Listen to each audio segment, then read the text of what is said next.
everybody, sorry this video's taking so long. Life happened this year and it's been a weird year so far for me. So, I'm sorry, here's a video. So today we're talking about Custom Robo, which is a game from my childhood, and it's been, well, I'd say shaped the things that I really like today and what I enjoy watching and what I enjoy playing as far as video games are concerned. It's actually a pretty great little fighting game if you want to call it that. The thing about Custom Robo is that there's a lot of history behind the game that not a lot of people know about, and I thought I'd make a pretty cool video, so yeah, Custom Robo. Here we go. So let's briefly talk about Custom Robo before we dive in.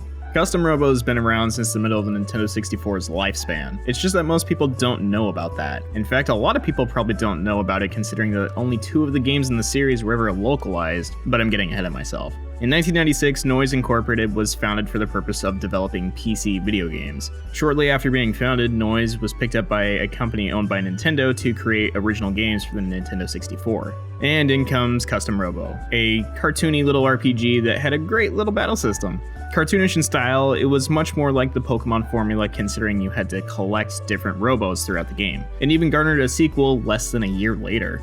And eventually it would get a portable title on the Game Boy Advance. But moving on to the topic of today's video, we have the first localized Custom Robo to reach the rest of the world, Custom Robo Battle Revolution, or just Custom Robo.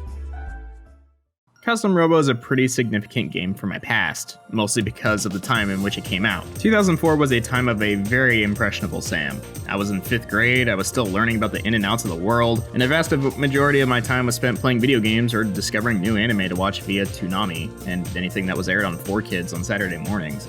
Shows like Naruto, Trigun, Cowboy Bebop, which I probably shouldn't have been watching at the time, Inuyasha, IGPX, Dragon Ball Z, the reboot of TMNT were all shows that I remember fondly no matter how I look back on them now. But the reason I'm bringing up this little nostalgia bomb is because Custom Robo encapsulates a lot of these nostalgic feelings of waking up early on Saturday mornings to watch some awesome cartoons and staying up late to catch Toonami later that night, all the while playing video games and playing soccer or whatever I did on Saturdays, I guess. Hell, the plot and the art of the game feel like it would fit in pretty well into a 4Kids TV block. But yet again, I'm getting a little ahead of myself. You gotta admit that I'm not wrong here. Custom Robo is basically a battle arena game for mechs called, wait for it, Robos. And you can customize them. There you have it, folks. Customizing Robos. That's it. I'm done. That's the game. Roll credits. Video's over. The game starts out with a very relatable text scene of a father figure leaving his son, and undeniably causing all sorts of trauma and mental disturbances later in life, no doubt. He simply gives him a watch and leaves in the most hilarious way possible. Holy crap, man. He was getting the hell out of there. That sound effect might as well followed, "Alright kiddo, daddy's off to hit up the strip club. See ya!" So instead of becoming a mentally unstable mess, our main character decides to honor his father by becoming a Robo Commander. So he goes looking for work by the way of applying to a local bounty hunter company called Steel Hearts. While initially getting turned down, your character decides to tag along on a job and whoops daisies, you get the new prototype Robo that no one else has. From there, the story is basically a tutorial on how to fight and use Robos. Oh yeah, I should probably mention that all the conflicts in this world are settled by Robo fights. By basically diving into the mind of your Robo, you are able to fight against other opponents in a Holosseum. Think of it as like Gundam meets Super Smash Bros. Or even yet Power Stone. And oh boy, let me tell you, this game has a pretty damn fun premise, but it only gets better the more you play it.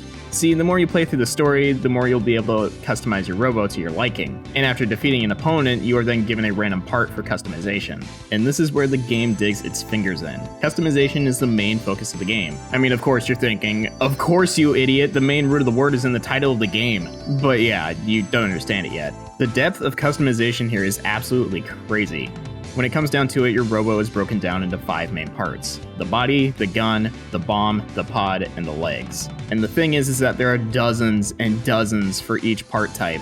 And like I was saying, the more you play the game, the better the game gets. Now, I'm not saying that the story is amazing or anything or mind-blowing, but as I said before, it would fit in pretty well into a Saturday morning cartoon. Besides just battling other residences of the world, you can compete in tournaments and interact with other NPCs. And oh god, holy god, is there a lot of text in this game. I mean, I don't think I would have minded the voice actors, but all the characters characters talk in gibberish. You know how in Animal Crossing, how it's all cute and all like, blah, blah, blah, blah, blah. Well, it's like that, but way more annoying. But the good news is that you can just turn it off.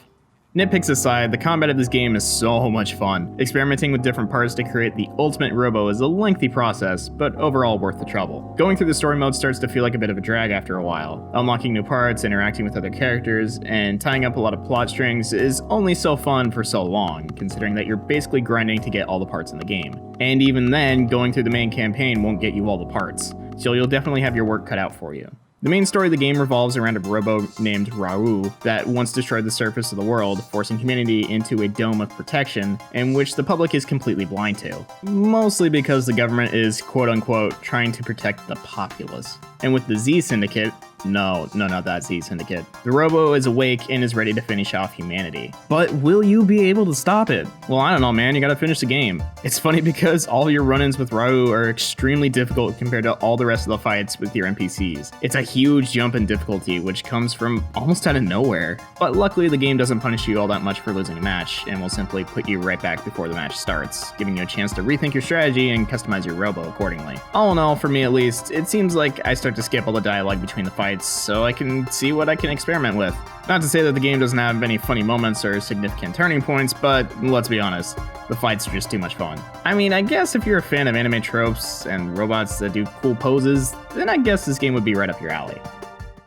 So once you've overthrown Raoult, the game opens up a lot more.